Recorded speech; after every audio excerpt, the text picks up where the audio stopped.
मराठा आंदोलक सीएसएमटी स्थानकाबाहेर मोठ्या संख्येने जमा झाले होते, त्यामुळे झालेली वाहतूक कोंडी सोडवण्यासाठी 3 तास लागले।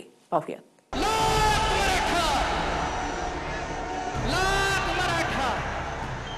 आझाद मैदानाबाहेरील सीएसएमटी स्थानक आणि पालिका जवळची ड्रोनने टिपलेली ही दृश्य पहा।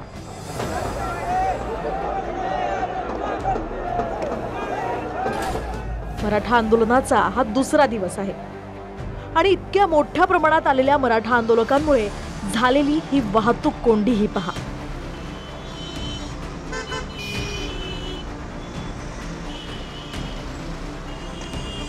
या वाहतूक कोंडीमुळे अनेक बसेस, टॅक्सीसह इतर गाड्याही अडकून पडल्या होत्या।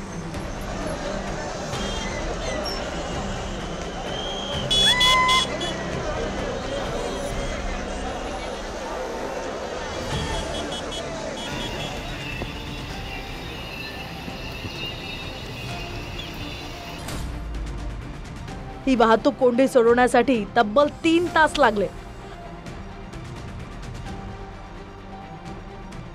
अधूनमधून पडणाऱ्या पावसामुळे आझाद मैदानातही चिखलाचं साम्राज्य पसरलंय। आंदोलनस्थळी पाणी आणि चिखल पाहायला मिळतोय, त्यामुळे इथे बसणंही अशक्य झालंय। अशा परिस्थितीत मराठा आंदोलक जिकडे तिकडे आसरा शोधत होते। सरकारला काय सांगायचं?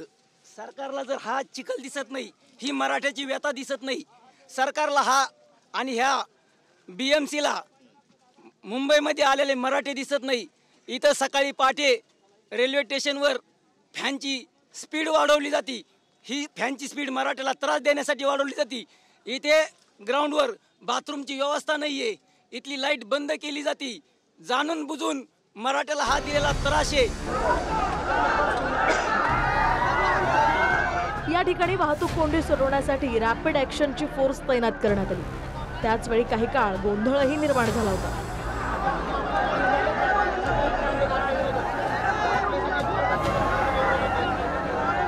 पोलिसांनी आंदोलकांची समजूत काढण्याचा प्रयत्न केला।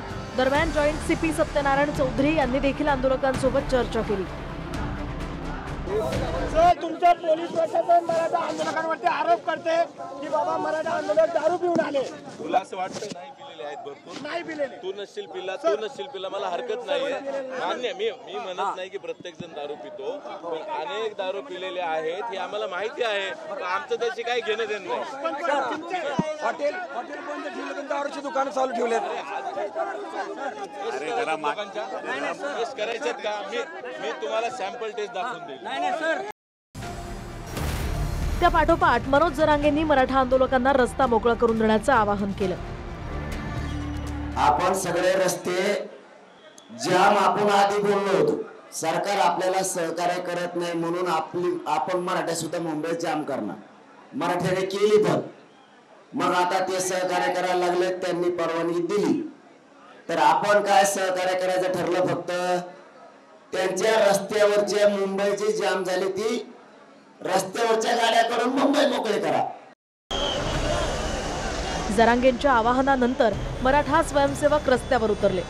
रस्ता मोकळा करून देण्यासाठी चर्चा करू लागले।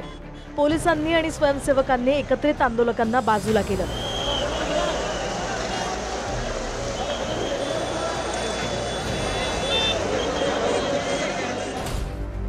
दरम्यान नवी मुंबईतल्या एपीएमसी जवळ वाहनं पार्क करून ट्रेनने देखील मराठा आंदोलक सीएसएमटी स्थानकात दाखल झाले होते। त्यामुळे इथली वाढती गर्दी कमी करून वाहतूक पूर्ववत करण्यास साधारणतः 3 तासांचा वेळ गेला। नवी मुंबईतील वाशीच्या टोल नाक्यापर्यंत ही वाहतूक कोंडी होती।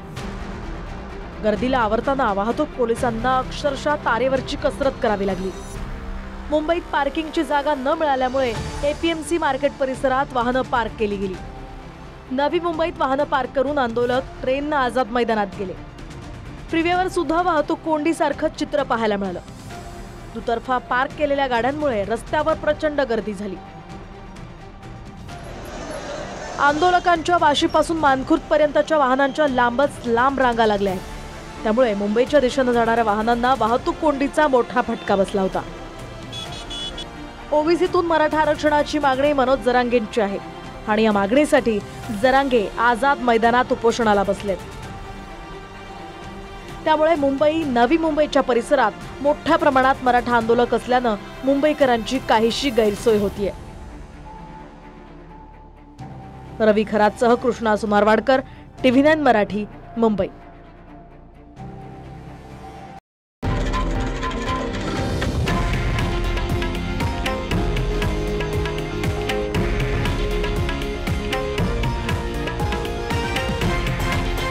हे आहे देशातील नंबर 1 न्यूज नेटवर्क आणि आपण पाहत आहात TV9 मराठी, एकमेव.